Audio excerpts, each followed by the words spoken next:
বিদ্রোহের ঘোষণায় গড়েছিলেন সশস্ত্র প্রতিরোধ। সেনা কর্মকর্তা থেকে হয়ে উঠেছিলেন বাংলাদেশের স্বাধীনতার পথ প্রদর্শক। বলছি বীর উত্তম মেজর জিয়াউর রহমানের কথা।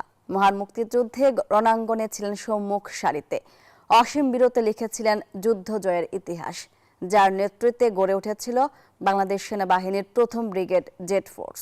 জায়গায় ছিলাম, ট্রেঞ্চ করতে পারিনি, শত্রু উঁচু জায়গা থেকে আমাদের ভালোভাবে লক্ষ্যভেদ করতে পারছিল।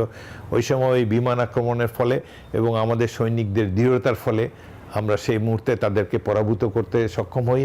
৭১-এর মহান মুক্তিযুদ্ধে এমন অনেক যুদ্ধের সাক্ষী এই বীর মুক্তিযোদ্ধা। মেজর জিয়াউর রহমানের নেতৃত্বে বুক চিতিয়ে লড়েছিলেন রণাঙ্গনে। ইস্ট বেঙ্গল রেজিমেন্ট এবং ইপিআর এর সৈনিকেরা বিদ্রোহ করে পাক বাহিনীকে রুখে দাঁড়িয়েছিলাম এবং হাজার হাজার ছাত্র যুবক আমাদের সাথে এসে যোগ দেয়।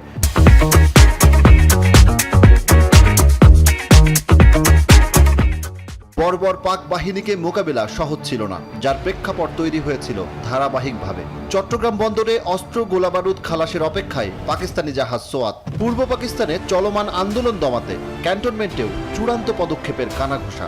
বিদ্রোহের প্রস্তুতি নিচ্ছিলেন সেনাবাহিনীর বাঙালি সদস্যরাও, যার নেতৃত্বে ছিলেন মেজর জিয়াউর রহমান। জিয়াউর রহমান সাহেবকে বললেন যে আমি পুরো ব্যাটালিয়ন এক জায়গায় করছি, আপনাকে হস্তান্তর করবো অফিসিয়ালি। সবাইকে ওখানে একত্রিত করলাম, প্যারেডে দাঁড়ালো সবাই, তাকে অভিবাদন দিয়ে ব্যাটালিয়নের সমস্ত দায়িত্ব তৎকালীন মেজর জিয়ার উপর হস্তান্তর করা হলো। ২৫ মার্চ ঢাকায় ক্র্যাকডাউন শুরু করে পাকিস্তানি বাহিনী।